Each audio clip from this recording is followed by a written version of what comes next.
Now at 6, a violent attack involving teenagers now being investigated by police. Plus, part 2 of our exclusive interview with San Diego's Public Utilities Director about ongoing water bill issues. I just wanted to know why the consumers are getting an increase in rates. The real reason some San Diego water customers claim their rates are going up. They've given him a reason to feel like he's just part of the community and part of society, and he was trapped here. A local Army veteran who was paralyzed needs your help again.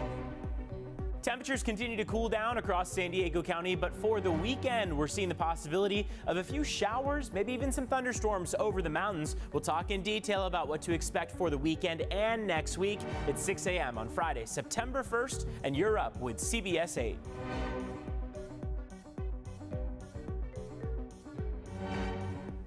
Right now, Coronado residents are returning back to their homes after being evacuated this morning due to a gas leak. This happened in the 700 block of the alley between F and E Streets in Coronado. The gas leak was reported right before 1 a.m., according to the Coronado Police Department.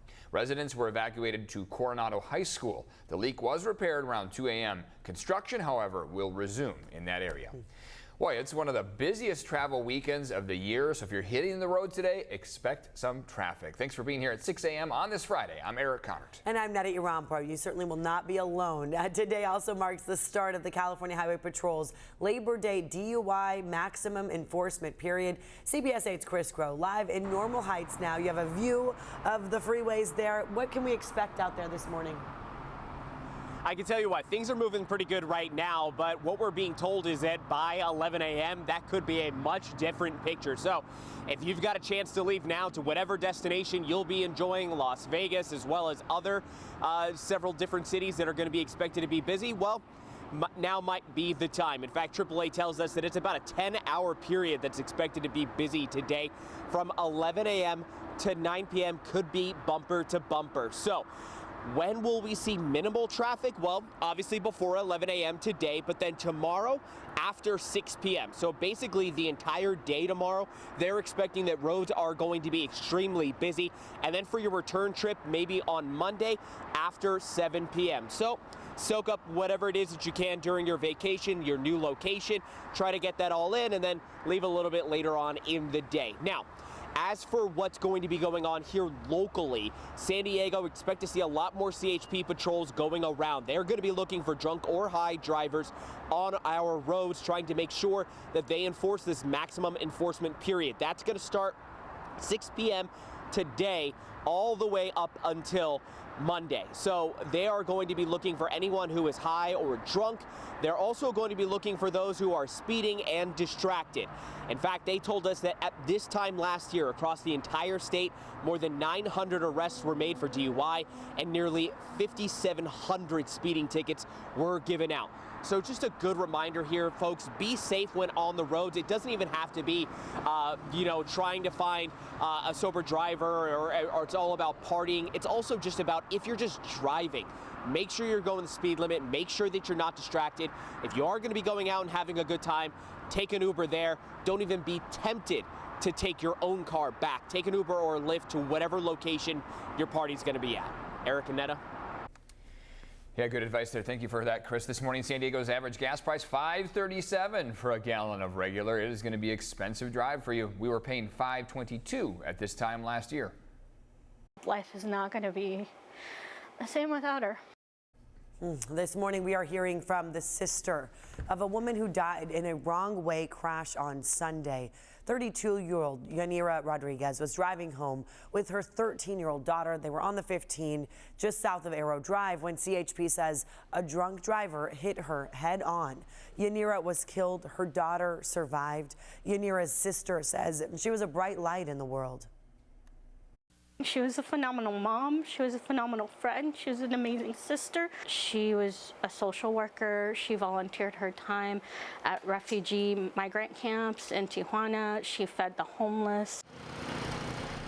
Oh, what a terrible loss and such a senseless thing that happened there. California Highway Patrol identified the suspected driver as 25-year-old James Cox. He posted bail and will be back in court September 11th.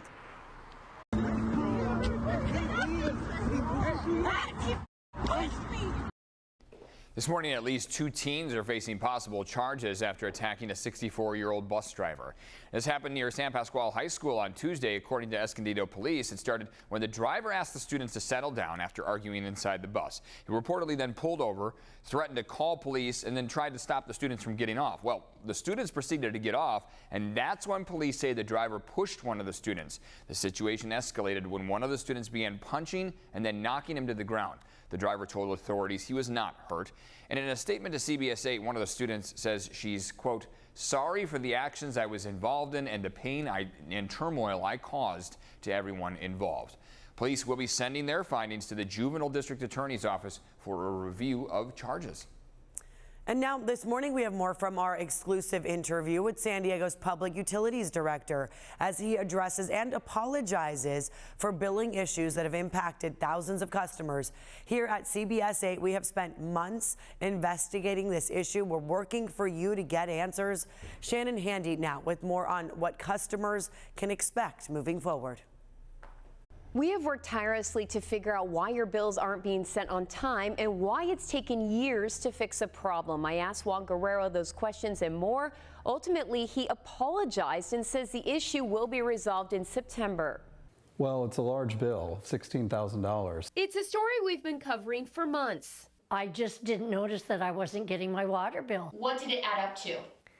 It added up to almost $2,900. San Diego Public Utilities customers have been missing water bills, and then without explanation or warning, they received a ton of bills all at once, totaling thousands of dollars. All these bills, it's just crazy. After several requests, I finally sat down with the Director of Public Utilities, Juan Guerrero, who offered this message to those affected. I want to apologize to our customers who haven't received any notification before their bills were held. Guerrero explained bills are held when they're being investigated for a suspected leak or other issues. During that time, people aren't getting billed or notified, and if they do notice and go online to check, their account says zero. The $0 account balance is really there because they haven't been billed yet. Guerrero says the department didn't want to send out inaccurate bills, which is why they sent none at all. Adding staffing issues led to a backlog of held bills, some of which were held for more than a year. They've hired more people to get through that, but still have 10 open positions. As for not notifying customers,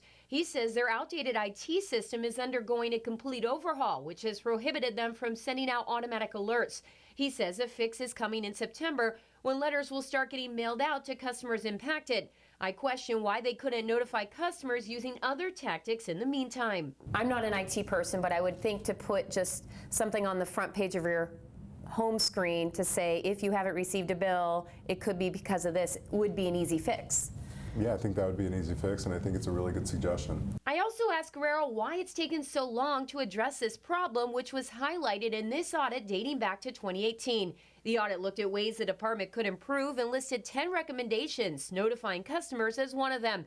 Guerrero says those other recommendations took priority, noting the department has had to undergo a lot of changes, including hiring a new management team in 2019. It goes back to the volume of issues and prioritizing and working through each one of the issues. It's taken a lot more time than any of us would have hoped, but it's for very concrete reasons because we want to make sure the fixes are done well. As for any regrets, Guerrero says he doesn't have any except for one. We need to communicate a little bit more frequently with our customers and let them know what we're working on, what we're doing. You're confident in your staff and the improvements you're making, but can customers trust the Public Utilities Department? Absolutely.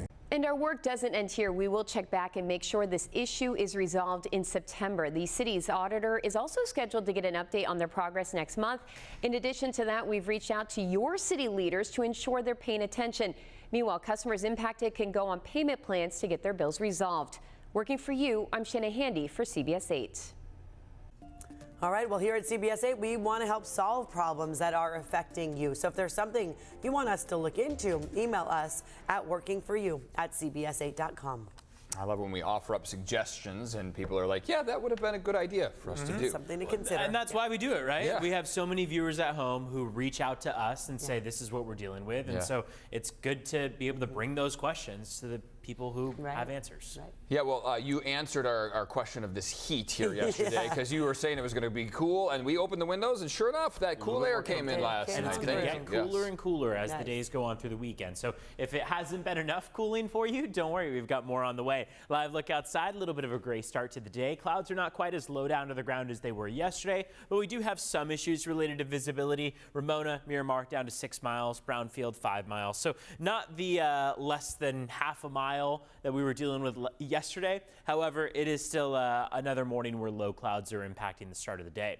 Temperatures this afternoon are going to be cooler than yesterday afternoon. 77 along the coast, 82 for your inland valleys. Want you to notice the mountains and deserts and the symbol that we have here, showers and thunderstorms possible. That's because of monsoonal moisture that's drifting in. So we're going to watch out across East County in particular for the possibility of a little bit of wet weather. Right now, already, satellite radar is showing there's a little bit of wet weather over Pine Valley. So we already have that instability in place. And what we're going to see, want to give you a little bit of a wider look, is the wet weather that's over areas of that California, Arizona border, even up through Lake Havasu area. That's what's going to reappear into this afternoon. So we have this trough of low pressure sinking down toward our coastline. We have the ridge of high pressure that was keeping us warm off to the east of us, and that setup overhead just allows for this instability to peak toward this afternoon and tomorrow afternoon. If you're at the beach, you're probably not going to notice any wet weather at all. You'll have some passing clouds, temperatures in the mid 70s for Saturday. Sunday will cool down by maybe a degree or two, but it's a comfortable weekend along the coast. And then 80s, even some upper 70s inland versus the 90s and triple digits. Mountains and deserts will also cool down, but again, today and tomorrow, best opportunity for us to see a couple showers pop up. Let's take a look at your border wait times right now. Time is 6:11 on the clock. And it is Friday morning at the San Ysidro Port of Entry. You're waiting 50 minutes, not too bad out there. Otay Mesa Port of Entry, it's going to be about a 30-minute wait. So these border wait times are a little bit faster than where they've been for most of the week. Should be able to get through with pretty decent speed out there. Back to you. Evan, thank you very much. And still ahead here, a new push to close the so-called gun show loophole. Plus, they're being compared to a dog's nose. How smoke-sniffing drones could help fight wildfires. And can a bull call shotgun? Wow. What happened to a driver with a rather large passenger?